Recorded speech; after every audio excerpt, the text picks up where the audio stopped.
Niché au cœur des montagnes californiennes de la Sierra Nevada, le parc national de Yosemite est un sanctuaire de beauté naturelle et de nature sauvage. Au milieu de ces arbres imposants et de ces chutes d'eau, une présence mystérieuse a captivé l'esprit de nombreuses personnes, connues dans le monde entier sous le nom légendaire de Bigfoot. Au fil des ans, des rapports faisant état d'observations et de rencontres avec Bigfoot ont fait foison dans le parc, conférant à son histoire unique une touche de mystère. Le relief vallonné et les forêts épaisses du Yosemite offrent un cadre idéal pour les récits de cette créature insaisissable. Des témoins oculaires ont affirmé avoir aperçu un être imposant, ressemblant à un gorille, recouvert d'une fourrure sombre, brune, noire ou rougeâtre, se déplaçant silencieusement parmi les arbres centenaires du parc. Bigfoot est souvent décrit comme étant extrêmement grand, avec des rapports allant de 2 à 3 mètres de haut, avec un corps large et musclé, des épaules larges et une poitrine bombée. On dit souvent que sa tête est grosse et disproportionnée par rapport à son corps. Le visage est parfois décrit comme plus humain, alors que d'autres fois il est plus primate, avec un front protubérant et une mâchoire robuste.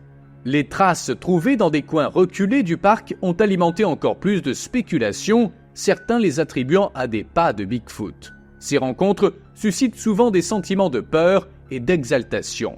Des bruits sinistres résonnent dans la forêt la nuit et sont souvent attribués à Bigfoot.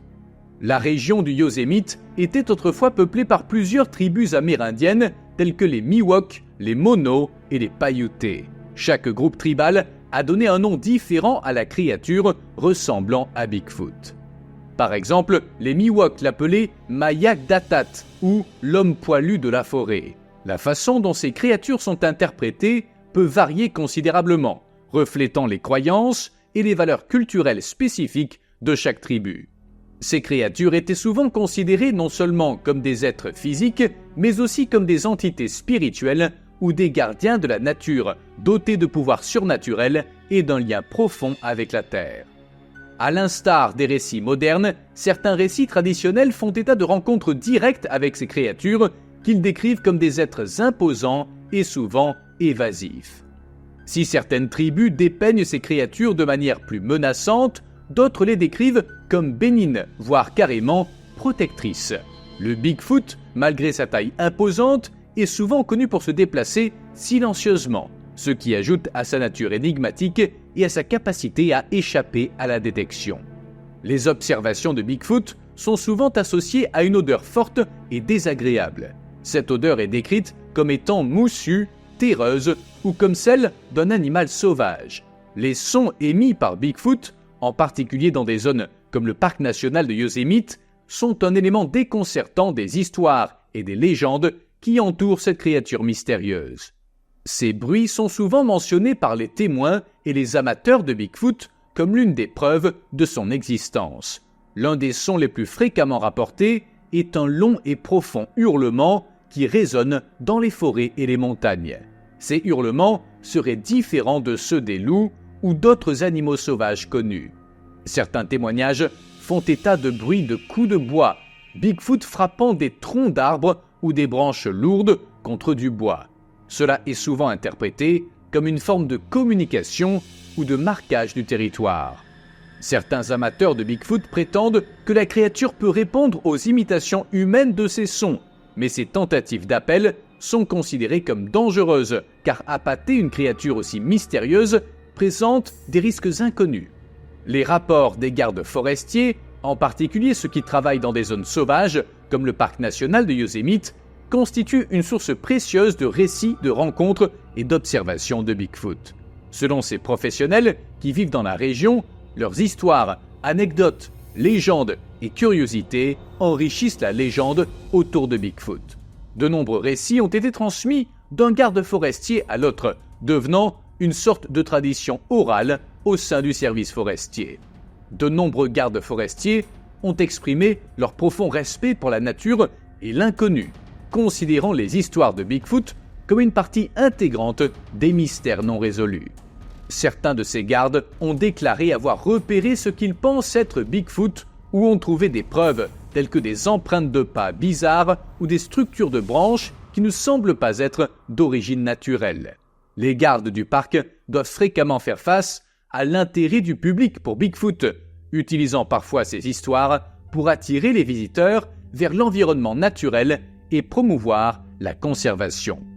Parfois, les gardes forestiers ont documenté leurs découvertes et leurs expériences, mais celles-ci sont souvent anecdotiques et ne constituent pas des preuves scientifiques. La plupart des scientifiques restent sceptiques quant à l'existence de Bigfoot en raison de l'absence de preuves physiques tangibles telles que des os ou des restes. Lorsqu'elles sont disponibles, les scientifiques et les experts examinent minutieusement les preuves présumées, telles que les empreintes, les fourrures ou les enregistrements sonores, afin d'identifier les caractéristiques biologiques inconnues ou incompatibles avec les animaux connus. Dans quelques cas, des échantillons supposés provenir de Bigfoot ont fait l'objet de tests ADN.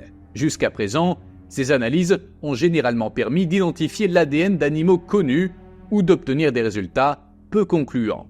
Si Bigfoot n'a suscité qu'un intérêt limité de la part des scientifiques, il est devenu un sujet populaire dans les documentaires télévisés, attirant le public par son mystère et son attrait pour le sensationnel. Quelques documentaires tentent de l'aborder d'une manière plus scientifique et plus approfondie, mais la plupart se concentrent sur les aspects les plus tabous et les plus inquiétants.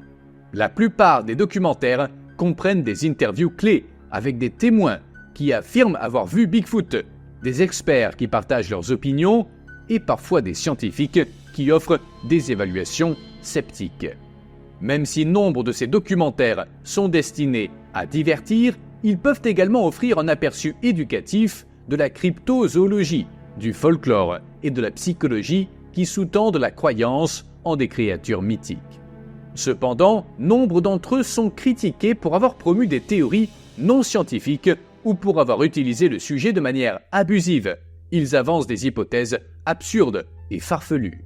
Les photos et les vidéos montrant prétendument des images de Bigfoot, en particulier dans des zones telles que le parc national de Yosemite, sont considérées par beaucoup comme une preuve indiscutable de l'existence de ces créatures.